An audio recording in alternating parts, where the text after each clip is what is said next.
Chapter 820, Two Dazed Instances. Who is it? As a sheriff, Zio had a sharp intuition for monitoring others and for being monitored by others. Her heart tensed up as her mind raced to consider what had just happened. In the past 2 to 3 weeks, she hadn't encountered anything particularly noteworthy. The few criminals she apprehended were beyonders, and they were, at best, related to certain gangs.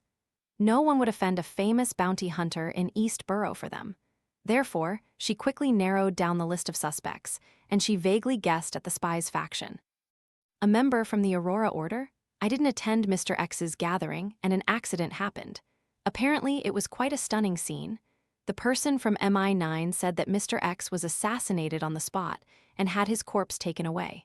Furthermore, the assassin had used powers at the demigod level. Is the Aurora Order investigating the possible culprits? Every invitee is in their sights. Although Zio was careless and short-tempered at times, her thought process was relatively direct. But in similar fields, she had a strong intuition that allowed her to figure out the crux of the matter. And on the matter regarding Mr. X's assassination, she had once been thankful that Fours had stopped her from attending, thus avoiding the accident. On the other hand, she felt that there wasn't anything wrong about her, allowing her to stand up to the scrutiny of any investigation. Therefore, when she met the masked man from MI9 last week, she had been frank and confident, and she had accepted the mission to investigate the truth behind the matter. Unfortunately, she wasn't sure which other Beyonders had participated back then, and she had no clues to kick her off. That man from MI9 said that the members of Aurora Order are either lunatics or potential lunatics. You can't use common sense to guess at their actions.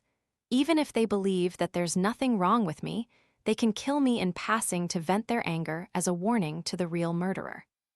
The stressed Zio walked forward as she revised her path in East Borough. This new route allowed her to obtain the help of friends at any time. If she suffered an ambush, there was a considerable chance that she could escape or kill the assailant. As she walked, Zio's mind suddenly went into a daze, as she realized that she had unknowingly arrived back at her residence in Sherwood Borough at some point in time. Zio entered blankly and drank a cup of water when she was patted on the shoulder by Fours. "Accompany me to East Borough." Zio was taken aback as she found herself saying something very familiar. "You want to head out to gather material."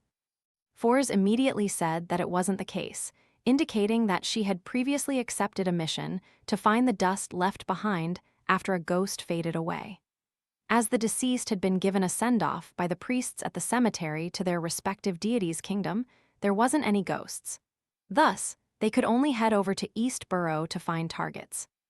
Zio hesitated and said, "Can't you push it back a day? I'm planning to participate in Mr. X's gathering." Fours immediately wore a bitter look and said that she had delayed it by too much, and the mission's deadline was looming. Zio sighed and agreed to accompany her friend to East Borough to find a deceased person that had just died or one that hadn't been discovered after a period of time since their death. Just as the two were about to exit, Zio felt the wind strike her in the face as she trembled and snapped awake. She saw a wandering poet sitting in a corner, playing a 7-string guitar as he sang a folk song that was famous in the southern villages. Zio frowned slightly as she rubbed her temples. She had a nagging feeling that her mind had gone adrift, but she couldn't remember what she was thinking about.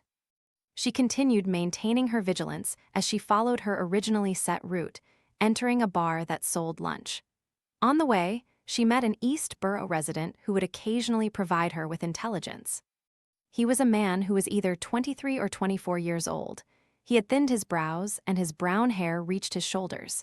His facial features were rather soft, and he had put on cheap makeup. He gave off quite an odd vibe. "Sherman, did anything happen in the past few days?" Zio greeted. According to what she knew, this young man named Sherman had always thought of himself as a woman. However, fate had played a terrible joke on him, making him a man. This made him suffer serious levels of ostracization for many years. Sherman grinned and said, "It's been peaceful. No man offered to buy me any drinks." "Drinking is bad," Zio advised him seriously, walked past him and walked to the bar counter. Sherman spat as he walked to the entrance, swaying his hips until he arrived at the condominium he rented. He paused at the door for nearly a minute before walking 2 steps to the side and knocking on the door next door.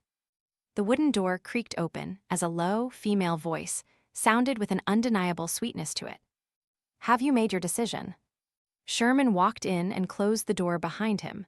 Looking towards the bed, he said to the black-dressed lady, "I'm still doubtful. I don't believe that there's something as magical as that." To him, the lady had a round face and a gentle and refined temperament. Not only was she sweet-looking, but she also had a different air to her. She was extremely charming and alluring. Of course, to Sherman, he was more envious instead of smitten. The black-dressed lady replied with a deadpan expression, "Haven't you seen the picture of my former appearance?" Her gaze moved as she couldn't help but feel a sense of melancholy. "But that might have been your twin brother.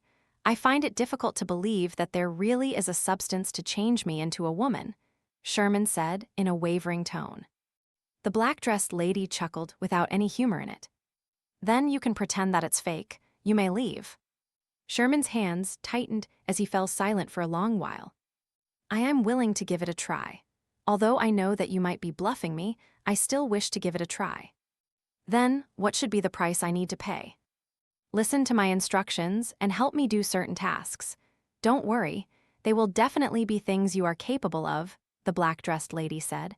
"To truly change your sex, you need to drink 3 potions and complete certain rituals. I'll guide you." Upon saying this, she said in a self-deprecating manner, "You can consider your female name." At night, in the Backland Bridge area, in a small alley at Iron Gate Street, Zio stood under a street lamp that had been shattered by someone. She was recounting what had happened in the morning. After confirming that she wasn't being tailed, she returned to Sherwood Borough and secretly observed Fours. She discovered that her friend didn't head out at all, staying at home like she usually did. She spent most of her time reading novels, newspapers, and magazines. She also drew the curtains in her room for nearly an hour, as though she was familiarizing herself with her beyonder powers. Until she had nothing to do, she got a piece of paper and spent 15 minutes writing the opening to her new book. Finally, she tore it apart, crumbled it into a ball, and threw it into the trash can. She smokes and drinks excessively. Zio silently clenched her teeth when she saw a figure in a black suit walking out of the shadows from the other end of the alley. The man was tall and wore a golden mask that revealed his eyes, nostrils, mouth, and cheeks. He was none other than the Me9 member who was in contact with Zio. "Is there anything urgent?" he asked directly. Although Zio was short, she said in a similarly domineering manner, "I was tailed in Eastborough. I suspect that it's someone from the Aurora Order. They seem to be investigating what happened during the gathering." The topic Zio had prepared to talk about was about someone she was asked to look for. She planned on using a clue that couldn't be confirmed to make a request for the emergency meeting to appear normal. However, she now had a more suitable excuse thanks to the Aurora Order. The lunatics from the Aurora Order are like that. Although they know that we're also investigating the matter and are finding them, they don't shrink back. If it's not because of that, they wouldn't always be suffering setbacks, the golden-masked man said with a laugh. "To be frank, I'm very surprised that they didn't directly surround you and bring you to a secluded place to interrogate and channel your spirit." Zio was about to answer him that the Aurora Order member didn't tail her for long when she suddenly recalled the dazed feeling she found inexplicable. Hence, she deliberated and mentioned, "I'm not sure what I encountered. For a very brief period of time, I seemed to be in a daze and can't remember what I recalled." The golden-masked man fell silent. After nearly 20 seconds, he said, "The investigation pertaining to you should have ended. The importance the Aurora Order has placed on this matter has exceeded my imagination. I will report this matter." You mentioned that many Beyonders received the invitation but didn't attend." Zio nodded and said, "The participants of each gathering doesn't exceed 1/3 of the number of people invited. This is mostly normal for a gathering. It's not an exception for Mr. X's gathering either." The golden-masked man considered for a moment before asking, "Are there any clues about the person I got you to search for?" "The person whose original name was Trissy," Zio shook her head after seeing him nod. "Not yet. She's likely experienced." The golden-masked man immediately chuckled. The number of people she has killed is more than the number of bounty missions you have completed. If you have any clues, make sure not to approach her. She's highly dangerous. Zio tersely answered and focused on the main topic at hand. Is there a new commission? Why have you suddenly become so proactive? The golden-masked man asked in surprise. Zio frankly replied, I'm almost about to save up enough points to exchange for the interrogator potion formula. I wish to obtain it early. Actually, there's no need for that. You can directly exchange it for the potion, as it will save quite a bit of points, the golden-masked man suggested in Zio's behalf. I already have the Beyonder characteristic. Zio shook her head and said, that would still take a very long time. I might be able to buy the ingredients at other Beyonder gatherings. The golden-masked man didn't insist as he said with a laughing sigh, I wish you luck. This time, it's a rather complicated commission. If you can complete it, you should have enough points. Zio held back her delight and asked, what's the mission? The masked man said with a slightly odd tone, take note of the people Viscount Stratford interacts with, and list them down in a report before submitting it to me. There's no need for you to frequently monitor him.